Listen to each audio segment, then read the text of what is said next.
It's almost common practice for police officers to experience the feeling of being tased during training, as it's for the military to witness firsthand the effects of pepper spray. These practices are considered amongst peers a rite of passage. So the sight of Judge Jeffrey Ferguson in an orange jumper is simply his initiation into the bench then, right? Well, not quite. Jeffrey Malcolm Ferguson had what most would consider an idyllic upbringing, being raised in a military household, with his father Albert Ferguson serving in the United States Navy, on board the USS Indianapolis during World War II. Coupled by being on board a destroyer during the Korean War. He graduated from the University of California Irvine with a bachelor's in biology.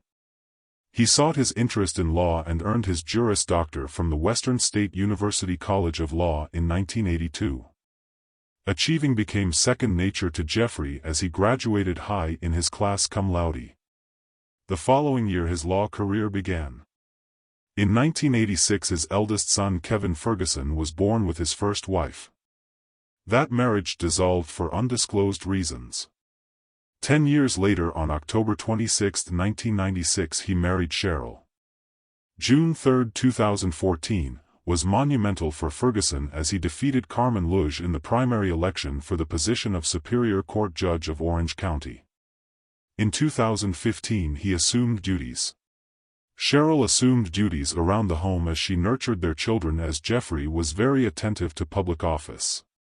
Jeffrey was a shining example of patriotism and achievement and valued Shirley's contribution to the family as he praised her as the protector. She was fond of firearms and they came second nature to her. It's been said that the American dream is out of most people's reach these days. The Fergusons, in most people's opinion, have managed to capture what many dream of, a successful patriarch in Jeffrey. Cheryl, a loving homemaker with educated and well-traveled sons. The Fergusons, nestled in swanky Orange County, California, were pillars of the community, frequenting political campaigns. With a stellar career filled with accolades, such as Prosecutor of the Year 4 times, Outstanding Contribution to Narcotic Law Enforcement 7 times, international and domestic, as well as praise from the Violence Suppression Unit. Even the most decorated law-abiding citizens have been known to bend a rule or two from time to time, but who's counting?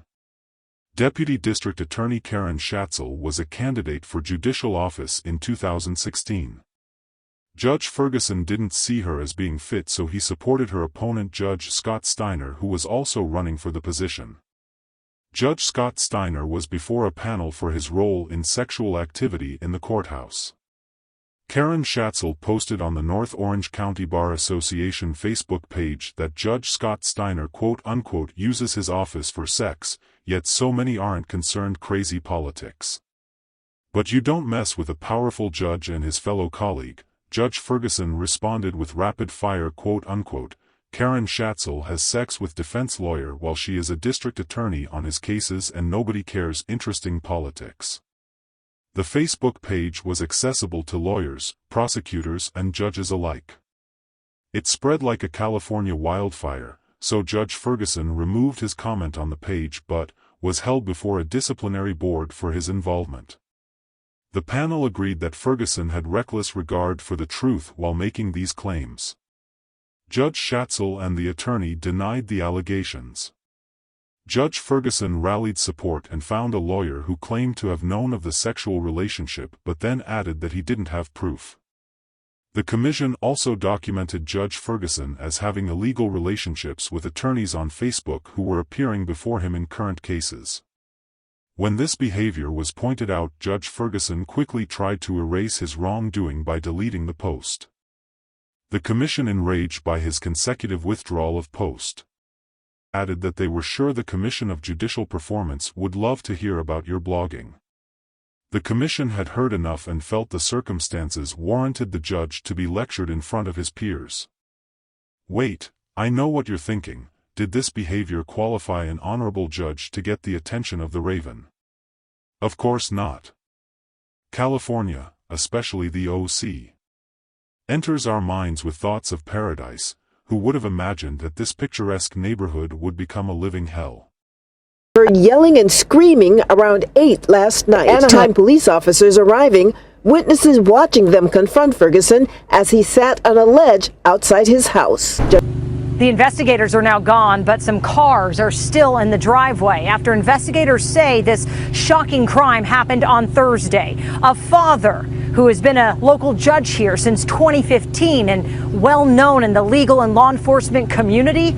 The chaos that ensued doors down was far too explicit for night court and would leave neighbors guessing. The night before started with the couple out at a local restaurant with their son Philip, who was home from college. Good food and drinks were on the menu, then suddenly an argument ensued. Judge Ferguson had made a gesture mimicking a pistol and pointed it in the direction of Cheryl, which rubbed her the wrong way. The night had taken an unexpected turn, so the trio had returned to their home on the 8500 block of East Canyon Vista Drive around 7 p.m. After arriving, the couple continued to argue and Cheryl screamed, quote-unquote, "Why don't you point a real gun at me?" Life is to some a game of poker, and maybe Cheryl was calling his bluff. Certainly a law-abiding judge would fold right. What did Judge Jeffrey Ferguson do? He reached right down in his boot to retrieve a .40 caliber Glock pistol and shot Cheryl in the chest, then proceeded to call his courtroom reporter and bailiff, telling them, quote-unquote, "I won't be in to work tomorrow. I shot my wife. I just lost it. I will be in custody. I'm sorry." Philip jumped into action as he tried to resuscitate his mother from her injuries. Then called 911. He reported to dispatch that Jeffrey had consumed too much alcohol and had shot his mom. Eventually Judge Ferguson made a call to 911 to report the crime. With a long legal career as a resume, when the dispatcher asked him who shot his wife, he simply replied, quote-unquote, "I don't want to talk about that now, she needs an ambulance." This type of commotion would definitely spread, just as the judge's blogs had before. I heard a man scream, "Don't shoot me," and then I heard a primal yell. And so my only assumption, it was a son screaming, "Don't shoot me," and it was a devastated yell. And that's when I knew something really crazy was happening outside. A neighbor witnessed the disturbance from across the street. And there were like 4 dots on him, green dots. So I could tell that the police were coming from like the bottom of the street probably. And then there was a helicopter swirling around super loud, yelling out commands. They were telling him to get on the floor and stuff like that. But he was like, "I'm unarmed, but I'm not going to get on the floor." Yes, you've heard it, not getting on the ground. There was like a bunch of big guns and a bunch of crates of ammo. 47 assault rifles with over 26,000 rounds of ammunition to be exact. Jeffrey's longtime friend from military school visited after hearing of the tragedy to check on the couple's son. I'm having a difficulty internalizing this. It's not Jeff. He poured himself into his work, into his job. He was a very thoughtful and considerate guy. I don't think he couldn't. To take out his wife, you're not in your right mind. Disbelief is an understatement as the community tries to process the events. She was soft-spoken, very nice, and I know just her son was her pride and joy. Those close to the family showed up with questions, but were left with no answer. Want to say anything about Judge Ferguson? No, he's a friend of mine. It was unclear whether or not he would be charged in the case, due to who would handle it, the district attorney's office or the state. Surprisingly, the judge was given a bond of $1 million, which he posted shortly afterwards. The decision to grant the bond was based on his age, lack of criminal history, and his lack of admitting to a crime. It's expected that a well-known judge from the OC would seek the aid of a savvy attorney.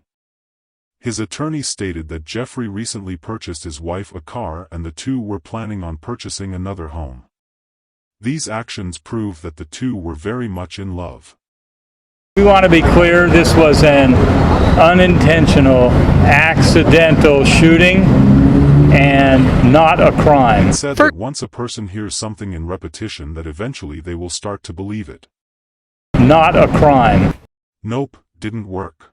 The conditions of the bond were for the judge to submit his passport, wear 2 ankle monitors, one for house arrest and the other for alcoholic testing and to submit his firearms license. Controversy arose due to a missing firearm that was unaccounted for, a .22 caliber rifle. Judge Ferguson was charged with murder and personal discharge of a firearm causing great bodily harm and death. Prosecutors mentioned that Judge Ferguson at the scene of the crime in a drunken manner told the arresting officer to shoot him. Why would Judge Ferguson call his courtroom instead of calling for paramedics or helping his son perform CPR? Maybe he wanted order in the court? Go ahead, subscribe, like, comment, and share this video.